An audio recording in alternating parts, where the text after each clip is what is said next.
Bonjour chère maman, je suis ravie de vous retrouver dans cette vidéo pour vous parler des émotions de maman. La maternité nous fait faire face à différentes émotions qu'on n'avait peut-être pas forcément ressenties avant. On le ressent beaucoup plus fort en tout cas et beaucoup plus souvent.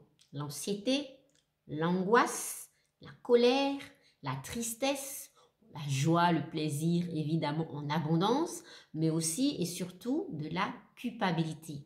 Je pense que la culpabilité, c'est l'émotion la plus répandue chez les mamans. Quand on devient maman, forcément, on fait face à la culpabilité, c'est inévitable.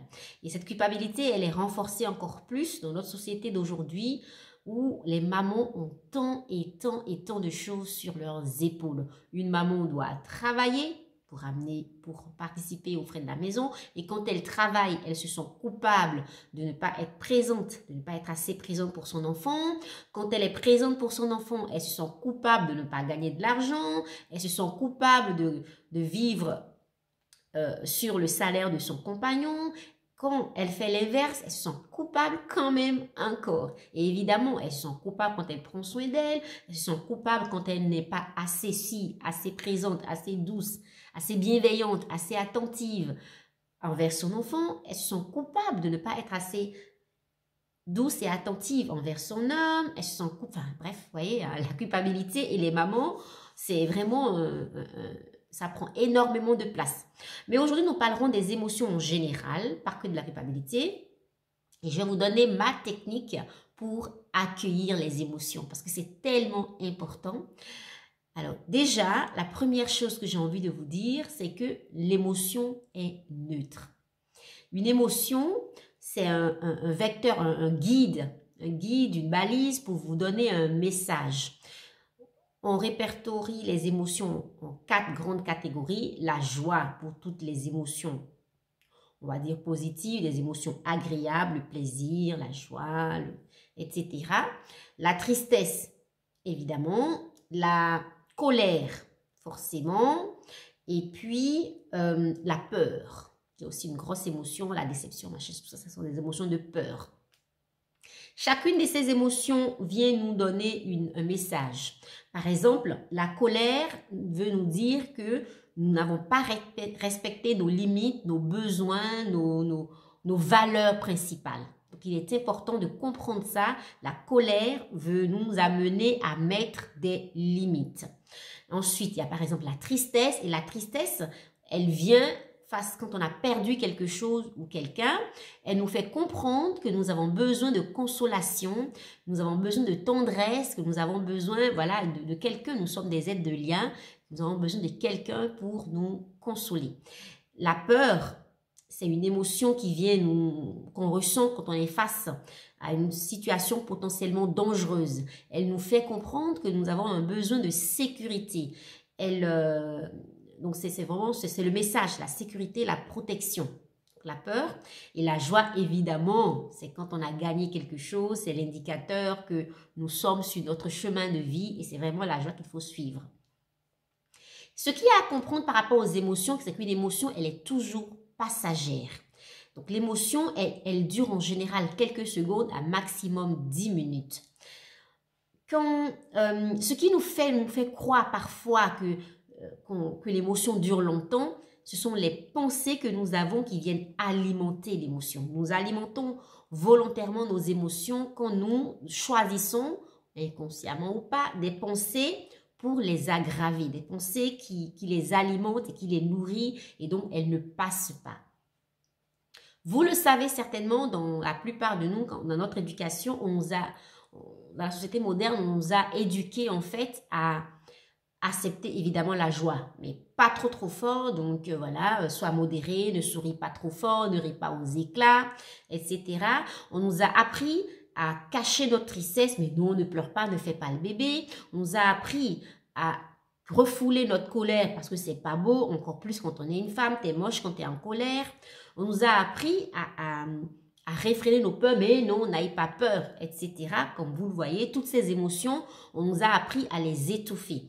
En général, jusqu'à aujourd'hui, il y a 3 grandes façons que nous avons de gérer les émotions. Et ces 3 façons sont des façons inefficaces, inappropriées. Elles ne fonctionnent pas à long terme. Donc, la première façon, c'est quand on se détourne de l'émotion.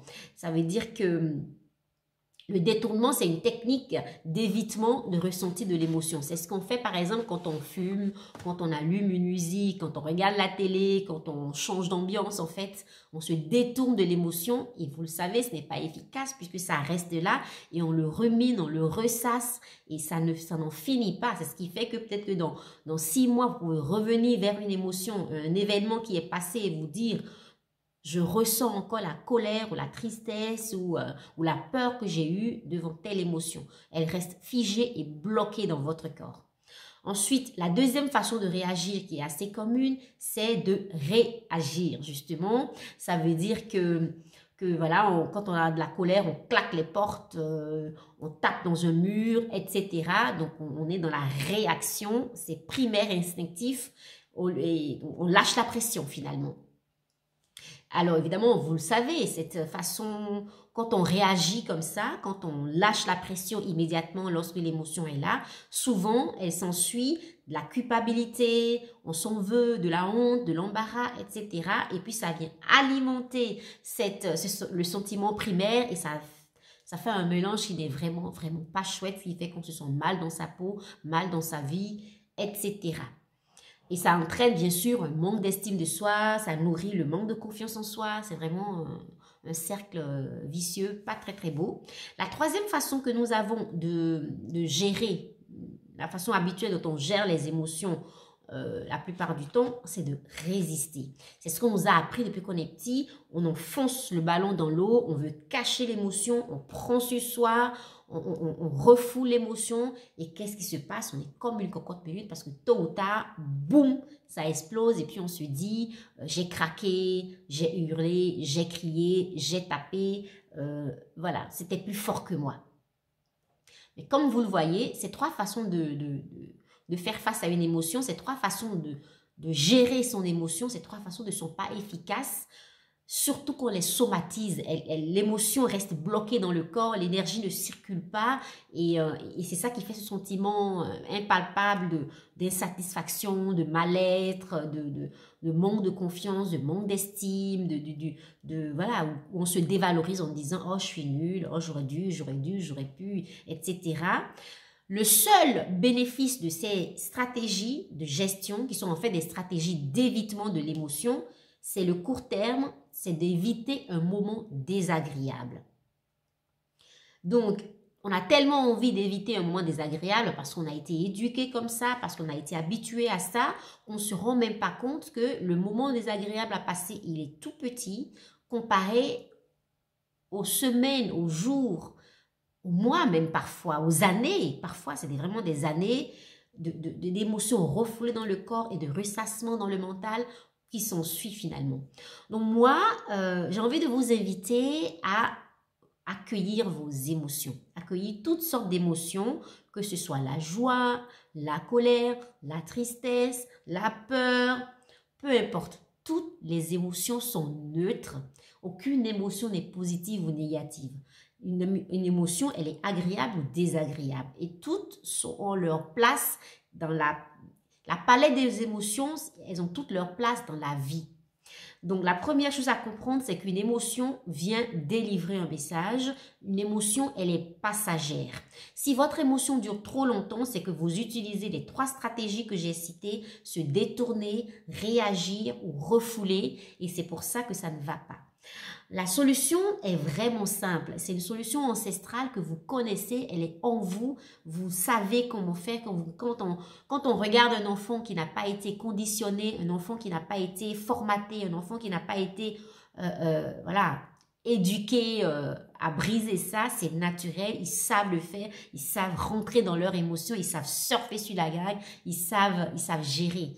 Mais bon, malheureusement, on leur apprend le contraire avec nos petites remarques au quotidien pour les saquer en fait.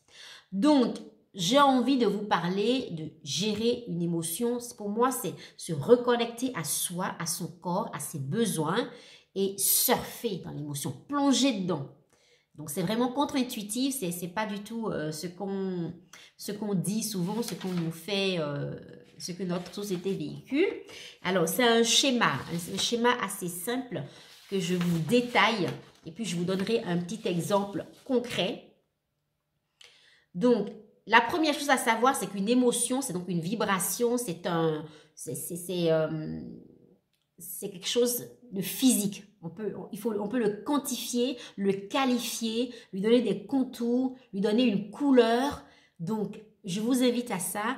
Où est votre émotion dans votre corps? Quelle couleur est-ce qu'elle a pour vous? Est-ce dans la gorge? Est-ce que mal de tête? Est-ce que dans le ventre? Quantifier, qualifier vraiment l'émotion complètement. Ensuite, sentez-la monter. Donc, en fait, au début, évidemment, c'est difficile. Donc, on sent la colère monter ou on sent la tristesse venir dans le sait d'où. Et puis, petit à petit, en mettant de la conscience sur ça, vous allez commencer à rattraper cette petite seconde où ça commence à venir. Et c'est là que vous savez que vous rentrez dans votre reconnexion à vous, à vos besoins. Donc, vous sentez ça monter. Vous dites, oh, tiens, dans la gorge. C'est là, c'est dans la tête, ça a une couleur rouge, ça m'attrape la gorge, ça me bloque le ventre, ça me contracte les viscères. Donc, vous sentez vraiment l'émotion. Donc, quantifier, qualifier, délimiter l'émotion. Ensuite, faites attention à vos pensées. Quelles pensées m'habitent à ce moment-là? Est-ce que je suis en train de nourrir l'émotion ou est-ce que je peux choisir volontairement des pensées pour ne pas l'alimenter, des pensées contraires donc à l'émotion, à ce que le mental me dit quand je vis cette émotion-là. Et ensuite, développer une stratégie d'empathie envers la personne en face, s'il y a une personne concernée. Donc là, je parle de la colère, par exemple, ou de la culpabilité. Quand il y a une personne qui est, même si c'est vous-même, hein, donc développer de l'empathie. Ensuite, il faut respecter l'émotion. Mais déjà, rien que le fait de prendre conscience, d'observer le ressenti, l'endroit, la couleur, tout ce que vous faites là, vous prenez de la distance par rapport à l'émotion et en fait, vous êtes déjà en train de vous y plonger et de respecter sa durée. Donc, c'est ce que je vous propose et moi, j'ai envie de vous donner un exemple concret. Un exemple concret parce que c'est beaucoup plus palpable, évidemment. Donc, par exemple, par rapport à la colère.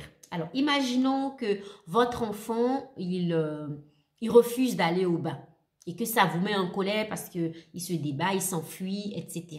Ça se passe mal. Donc, vous sentez la colère monter. Donc, il faut la quantifier. Où est-ce qu'elle est? Là, ma colère, je sens que ça me contracte les muscles, ça me fait accélérer mon rythme cardiaque. Peut-être que c'est mon souffle. Je respire beaucoup plus vite. Et alors, quelles sont les pensées? Mais ce petit, il me manque de respect, c'est pas possible. Tous les soirs, c'est pareil. Il fait toujours comme ça. Il ne veut jamais prendre le bain. Donc, quand ces pensées montent dans votre tête, je vous invite alors à ce moment-là à vous dire, oui, bon, là, ok, ça va, calme-toi, j'ai compris. Ça ne sert à rien d'alimenter ces genres de pensées. On va y aller en douceur. Je choisis la bienveillance envers mon enfant, par exemple, si c'est votre valeur. Évidemment, il faut déterminer avant ça quelles sont vos valeurs. Et puis, choisis donc, je disais, l'empathie. Ok, c'est un petit enfant, il est en train de jouer, il n'a pas envie, etc. Donc, essayez donc de trouver des raisons, des excuses à la personne en face, donc par rapport à la colère. Donc, vous vous dites ça, et rien que le fait que vous observez l'émotion monter et la quantifier et voir l'endroit où elle se trouve, sa couleur, et changer de pensée, ensuite utiliser de l'empathie envers l'autre, envers la personne en face, vous fait déjà redescendre de cran et ne pas exploser. Donc, du coup, à ce moment-là, vous serez à même capable de dire, ok, je choisis de ne pas refouler, de ne pas réagir, de ne pas éviter, je choisis de plonger. À ce moment-là, vous pouvez dire à votre enfant, écoute là, je suis en colère parce que je voudrais que tu prennes ton bain. Bon, là, c'est le bain, c'est pas une raison de grande colère, mais enfin, bon, voilà. Donc, je suis en colère parce que, etc., etc. Utilisez la communication non violente pour lui exprimer votre besoin, valider votre émotion, respecter votre émotion et en même temps, ça vous permet de valider l'émotion de votre enfant. Je comprends que tu n'as pas envie, je comprends que tu as envie de continuer à jouer, à faire ce que tu fais, mais moi, j'ai besoin, et là, vous êtes connecté, donc, reconnaître votre émotion, verbaliser et reconnaître donc cette colère, elle vient toujours pour parler de votre besoin. J'ai un besoin de respect, j'ai un besoin que tu prennes ton bain maintenant parce que j'ai envie de profiter de ma soirée. Donc voilà. J'espère que, voilà, ça c'est le schéma donc pour l'émotion de la colère par exemple, c'est vraiment le schéma à suivre. Ensuite, par exemple, la culpabilité, c'est l'émotion qu'on me demande souvent d'accompagner.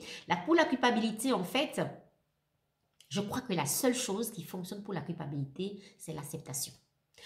Parce que se dire, en tant que maman, la culpabilité, elle est inévitable. La culpabilité, c'est mon ami.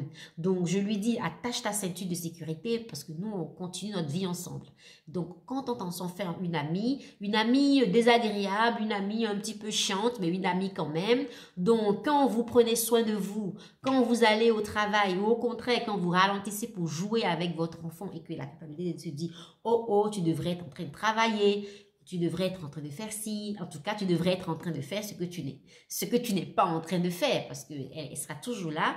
Dites-lui, ok, je te vois, je t'entends, je t'accepte, je t'accueille, mais j'ai quand même choisi en conscience de faire ce que je fais parce que, après tout, c'est vous qui êtes au contrôle de votre vie. Vous choisissez votre bonheur au quotidien, vous choisissez d'être heureuse chaque jour et chaque minute de votre vie. Voilà, je vais encore une dernière fois reschématiser le processus de la colère pour que vous voyez bien comment ça se passe. Donc, quantifier, qualifier, identifier l'émotion dans votre corps, lui donner une couleur, bien prendre le temps en fait, ça permet aussi au cerveau de bien nommer l'émotion. Donc, ça lui permet la prochaine fois, tiens, je ressens ça, donc je suis en colère. La colère, ça me dit quoi? Quel est le message de la colère? Mes limites. Quelles limites? Quel besoin est-ce qui n'a pas été respecté? Ensuite, faire attention aux pensées dans votre tête pour ne pas nourrir cette pensée. Ensuite, utiliser de l'empathie envers la personne qui est concernée. Enfin, verbaliser avec la communication non violente, tout en essayant donc de se mettre à la place de l'autre. Et puis, exprimer, donc valider. Et tout ce processus permet de plonger dans l'émotion, de l'accueillir, de respecter sa douleur. Et puis, l'émotion s'en va. Elle s'en va très vite si vous ne la nourrissez pas. Voilà, j'espère que cette vidéo vous a été utile. N'hésitez pas à liker la vidéo, abonnez-vous à ma chaîne, partagez-la à des mamans parce que ce sont des techniques contre-intuitives, mais en même temps issues de la sagesse ancestrale qui peut aider toute maman qui est sur son chemin d'évolution personnelle. À bientôt pour une nouvelle vidéo.